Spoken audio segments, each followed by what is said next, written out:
All right, let's talk about one of the biggest game changers and biggest headaches to hit the financial world in years, generative AI. We're talking about a tool that's a true double-edged sword. It can build you an empire or it can burn it right down to the ground. I mean, just look at the contrast here. On one side, you've got this incredible promise, right? Deeper market insights than ever before, efficiency that could totally change how you operate, and customer service so personal it feels like magic. But the flip side is just as intense. We're talking critical data leaks, fines that can cripple a company, and reputational damage that you might never recover from. The stakes are incredibly high. So, this is the big question every single financial institution is wrestling with right now. How do you actually harness all that incredible power without, blowing everything up in the process? Well, the answer isn't some quick fix or a single piece of software you can just buy off the shelf. Nope. The best way to think about it is like building a fortress, a really strong, multi-layered defense that's designed from the ground up to protect your most valuable asset, your data. And this fortress, it stands on four critical pillars. First up is governance. That's your master blueprint. Then you've got technology. These are your actual walls and your guards. Third is compliance. That's the law of the land you have to operate in. And finally, education. Because you have to train the people inside to be your best defenders. So let's dive in and start with that blueprint. Okay, Pillar 1, governance. Before you even think about vendors or writing a single line of code, you need a solid plan. A clear set of rules for the entire organization that dictates exactly how, when, and why AI is going to be used. And that whole plan has to start with your data. You can't protect what you don't understand, right? So a strong governance model breaks all your data down into levels. You have top secret stuff that is completely off limits to GAI, period. Confidential data, which might be used but only with very specific authorization. Internal data, which is okay to use once it's been de-identified. And finally, public data, which is pretty much fair game.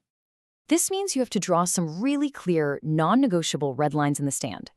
Things like social security numbers, bank account details, transaction histories, any personally identifiable information should be absolutely banned from ever being put into a GAI system. This is your most basic, fundamental line of defense. So who's in charge of enforcing all these rules? Well, this is not a one-person job. It's a total team sport. It's absolutely crucial to have a dedicated AI risk management committee. You need to bring together your experts from InfoSec, from compliance, from audit, and from your tech teams to get that full 360-degree view of all the risks involved. All right, so with our blueprint in hand, we can finally start building. And that brings us to pillar number 2, technology. This is all about the actual walls, the gates, and the guards that are going to actively protect all your information. A really core concept here is something called zero trust architecture. And the philosophy behind it is simple, but it is so powerful. Never trust, always verify. It doesn't matter if a request to access the system is coming from inside or outside your network. Every single attempt has to be authenticated and authorized. In this fortress, everybody shows their ID every single time, no exceptions. This table really breaks down all the layers of that tech defense. See, it's not just about one single solution. It's this multi-layered approach. You anonymize the data to protect it. You run the whole system in a private, closed-off environment. You use things like multi-factor authentication to control who gets in. And then you build a final wall with filters to make sure sensitive data can never, ever get out. Each layer is backing up the others. Okay, so you've got your blueprint and you've got your walls, but every fortress has to obey the law of the land. That brings us to our third pillar, the compliance shield. This is all about navigating that incredibly complex web of global data regulations. And trust me, it is a global web. You've got GDPR over in Europe, the CCPA in California, the Personal Data Protection Act in Taiwan. Every region has its own strict set of rules about how personal data can be collected, used, and stored. Your AI strategy has to be built from the ground up to respect all of these laws. And a core idea that you'll find in almost all of these regulations is the principle of data minimization. The logic is so simple and so powerful. Just collect what you absolutely need, only use it for the specific reason you collected it, and only keep it for as long as you have to.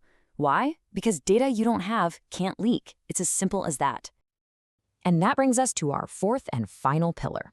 Because you can have the best blueprint, the strongest walls, and the clearest laws, but your fortress can still be brought down from the inside. This pillar is all about building a human firewall. Let me just ask you a question and be honest. Have you, or maybe someone you know, ever copied some internal company text and just pasted it into a free public AI tool online to summarize it? Or maybe just check the grammar? It seems so harmless, but that one little action can open up a massive security hole. And this is exactly why building a security-aware culture isn't just a nice-to-have. It is absolutely essential.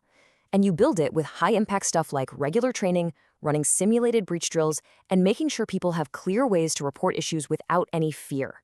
This is how you turn your employees from your biggest potential risk into your strongest line of defense. Now, you might be thinking, is this whole four-pillar thing just theory? No way. It's exactly what the industry leaders are already doing. Take a look at JP Chase. Their GAI strategy is built on a secure, closed architecture, that's your tech pillar, with phased rollouts and centralized governance. That is the governance pillar in action right there. And it's not just them. Here's another perfect example. A major bank in Taiwan is using GAI for things like customer service and risk control, and they're doing it safely. How? By combining a closed platform, tech pillar, with a powerful data de-identification engine, governance pillar, to make sure that sensitive customer data never even gets near the AI model. It's a perfect combination. Okay, so we've walked through the four pillars of building this fortress. Now let's try to boil this all down into an actionable playbook, something you can really use to think about your own strategy.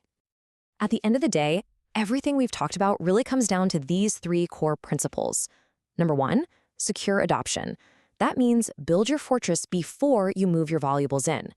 Number two, compliant use. Always respect the law of the land.